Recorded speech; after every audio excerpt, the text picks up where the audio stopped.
In 1985, Mr. Keaton returned to the Kent campus to speak at an event. And what he said then, he said he hoped to return and speak again someday. Well, it's 33 years later, and someday just happens to be today. Ladies and gentlemen, please offer a warm Kent State welcome home to our commencement speaker, Dr. Michael Keaton.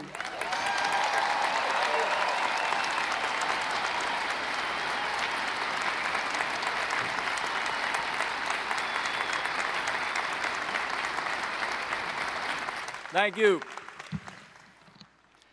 Standing room only, baby. That's the way we like it. I'm going to do my best to be short and concise because I'm still worried we might get rain. Also, I'm very worried that you're going to get utterly bored with me. First of all, thank you. Thank you to everybody that made this possible, especially President Warren, and I'm going to confess something. I'm a little bit afraid of Beverly Warren. She's not tall, but she's a powerful woman, and she scares me a little bit. I find myself behaving a lot when I'm around her.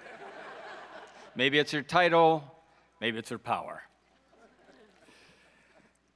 You know,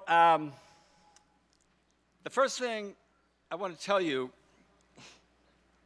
I want to talk about my shoes. I went to school for a year in Pittsburgh before I transferred here to Kent. Yes. And I had one pair of shoes. I brought those shoes to Kent, and my entire college career here at Kent, I had one pair of shoes. The same shoes. They were Adidas Stan Smiths, classic. The other day, I got the idea of possibly finding a pair of these shoes, thinking there's no chance. Well, folks,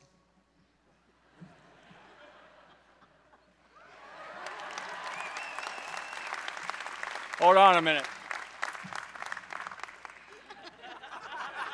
Put these babies on.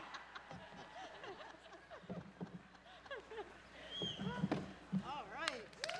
One pair of shoes my entire college career.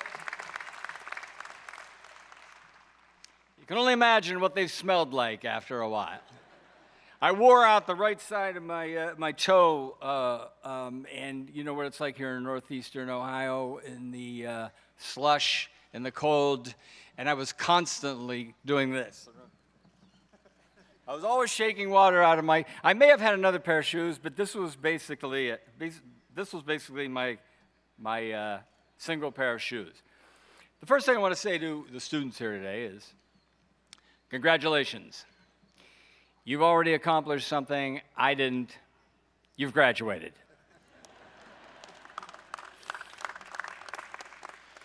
I also want to say, well, full disclosure. Actually, a lot of times when people say full disclosure, what they really mean is I want to come clean about something.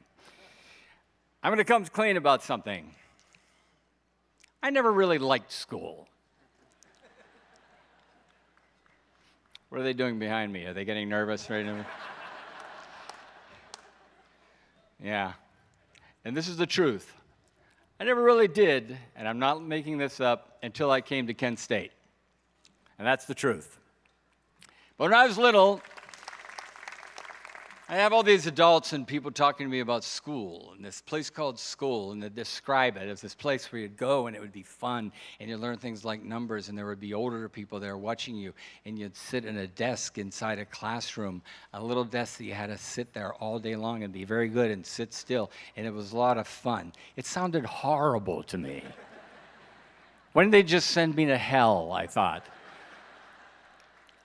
My brothers and sisters would try and chip in, and they'd say things to me like, no, you get to go outside for recess for like 20 minutes. And I thought to myself, 20 minutes outside? I never even spent 20 minutes inside. I was never going to make it, I thought. 12 years of this. 12 years of this. This was like a nightmare to me. But I'll tell you something. When I came here to Kent, it really changed. And I'm not just saying that. I started to get kind of glimmers of hope in college and back in Pittsburgh because there was this thing called electives, which meant options, which meant I had a choice in things. I could actually select some courses I wanted to take, and that really started to change things. But here in Kent, I got to tell you, I have fond memories not only of the place, but mostly of my experiences. And now, I love education. Love it. I love school. I don't know what the hell happened to me, but now I love school. I love all types of education. I love education on the street. I like places that are big thinking, forward thinking institutions of education. And I like all kinds of school, and I like all kinds of education. I like trade schools. I like graduate schools. I like barber schools. I like adult education. I like adult diaper education. I like all kinds of education. I tell you my favorite type of education, though, what I really love and support is the idea of some sort of free education. Because there's a lot of people out there who will never have the opportunity, because of financial reasons, to have the opportunity that I have and we have all here today, and that comes down to one thing: that's unfair. And when it all comes down to it, things are either fair or unfair, and there's usually very little in between. And so I hope that happens. I'm going to refer to some of my notes here, so bear with me. And I'm hoping they don't blow away. You know, I was lucky enough to come here and learn. I'm a curious person, and I'm a big reader. But this is where this is what inspired me. And it had its roots right here, and I'll always be grateful to this place. Because this was a place that helped shape me. Not only toward what I wanted to do for a living, but the person I wanted to be and what I became.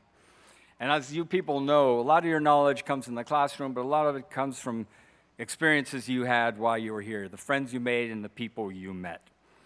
Not just the literature I was exposed to and the art I was exposed to, but all these other things. And I'll tell you a couple of stories. I never really had any money, and I'd have to drop out of school and make a little money and then come back to Kent to pay for it. So I don't remember what happened, but I showed up on one of these semesters, and I didn't have a place to stay because I wasn't on top of it, and I was scrambling around, and I ended up living in an attic. And it was a small attic, and there was nothing in this attic. And I discovered the next day with a guy, when I walked up this attic, there was nothing in it. And the ceiling was right about here. And next door, it was separated by half of a wall, and there was a bed and maybe a chest of drawers or something. And there was a guy about my age, few years older, and that was his side. I had nothing. Somehow, and I don't know where I found this mattress. I had a mattress on the floor. I had my trusty Stan Smiths in my little closet that was a hole in the wall with a bar across. I had all 4 of my shirts and 1 pair of pants hanging in there. And I got to be really good friends with this guy. And I'd lay there at night, would talk all the way across the other side of the room, and I'd try and make him laugh. And I'll tell you what impressed me about this guy. He would leave. I think he lived in Akron, or he may have lived in Dayton. I can't really remember. He was a few years older than me, maybe 2 years older than me. He would leave on a Friday morning, and he'd go all the way home. And he'd work all weekend. He'd have his last class at about 10 a.m. on a Friday, and he'd come back late Sunday night, and he went home to work on his dad's roofing company. Roofing work is really hard work. And I was always really impressed with this guy. And I'll tell you something. It reminded me of how important hard work is. Because actually, there's no getting around it. I'm a hard worker. I always had a job. I always had a lot of jobs. And man, you're looking at a guy that if I could have found my way around hard work, I would have.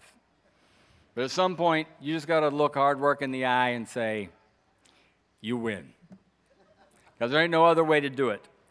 And I'm telling you, probably, I would say most of you have a mother and a father who work very hard to help get you here, or a friend or an uncle or somebody, and I hope you sure are grateful to them for helping you get through this.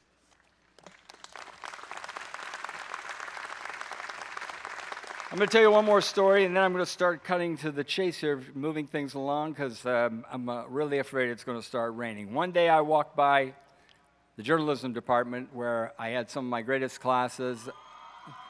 You bet. This is one of the great universities for journalism, by the way.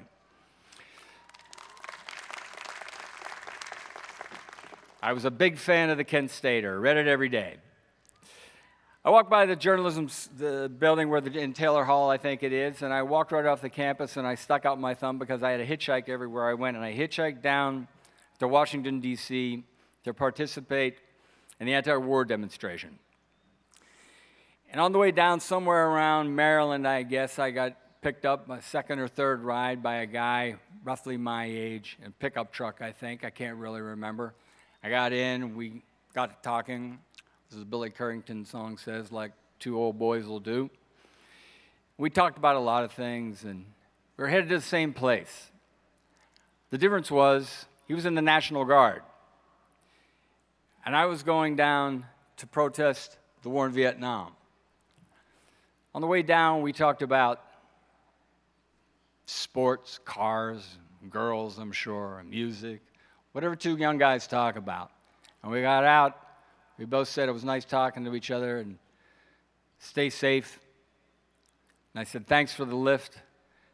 When I got out, I thought we're going down for essentially the same thing. He was going down to try and keep the peace, and I was going down to march for peace.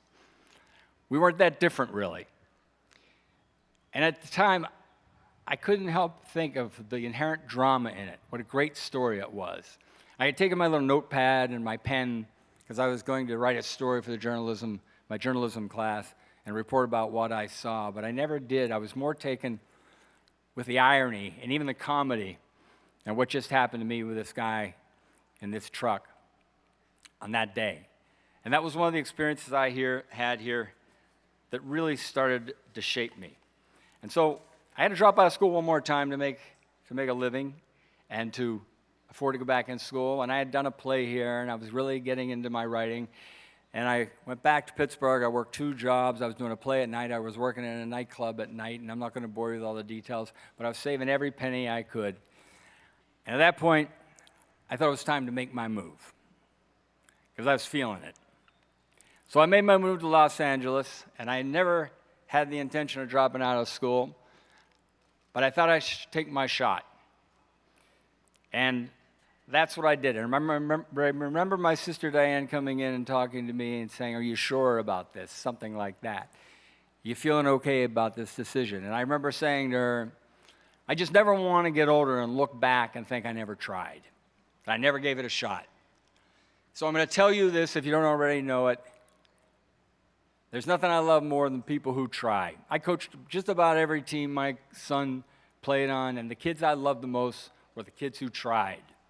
Not always the kids with the most talent, but the kids who tried. And I will tell you this as well. You have to take risks. I'm going to ask you to take risks whenever you can. Put yourself on the line. Don't be afraid to look foolish. Make mistakes. Take chances. It's one of the best things you can do. And what that'll lead to is self-discovery, and it'll lead you back to your natural, authentic self. And I really encourage you, as you get older, to go back to who you were when you were a kid, because that was the most authentic you that there has been.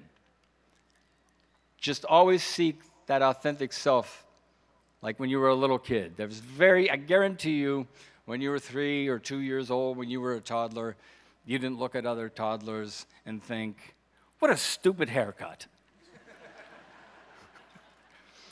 You never looked at them and said, what kind of T-shirt is that? They don't even look like real dinosaurs. There's no judgment. There's no judgment among little kids, and that's where we all should be headed. I'm going to wrap this up here. Thank you.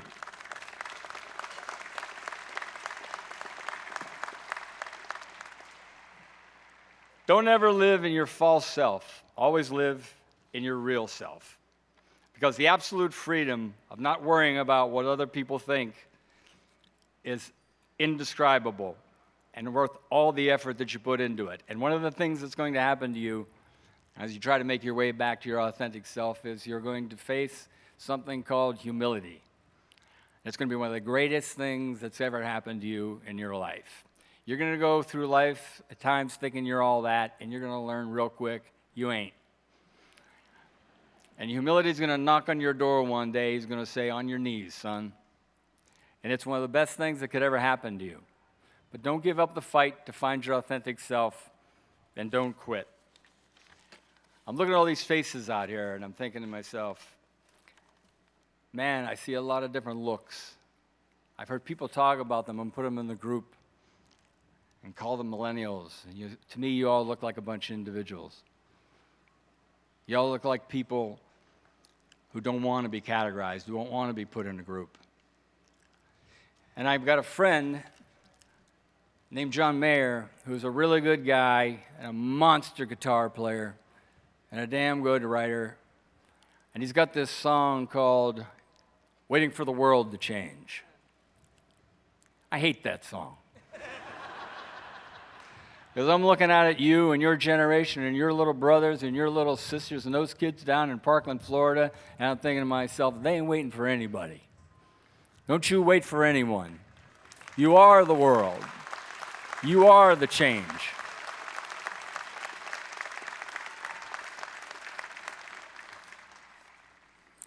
I'm going to ask you to do me a favor.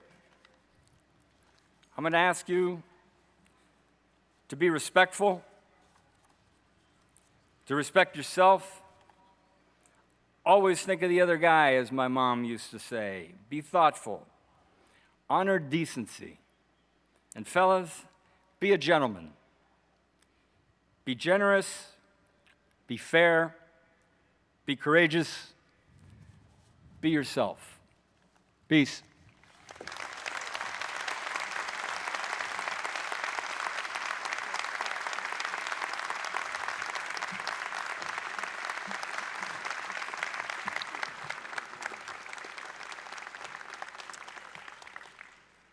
Dr. Keaton, what great lessons in the classroom of life. And we believe in that very, very much at Kent State University. We know that learning comes in all shapes and forms, and you've just shared one of the most powerful. We'd like to invite you back up and to present this plaque as our thank you for spending time with us and being here, and welcome home. Thank you very much. I've got one more thing to say, and it'll only take me a second. I've got 2 words that I want you all to remember. They're very important. And if I leave you with anything, I'm going to leave you with these 2 words. And those 2 words are, I'm Batman.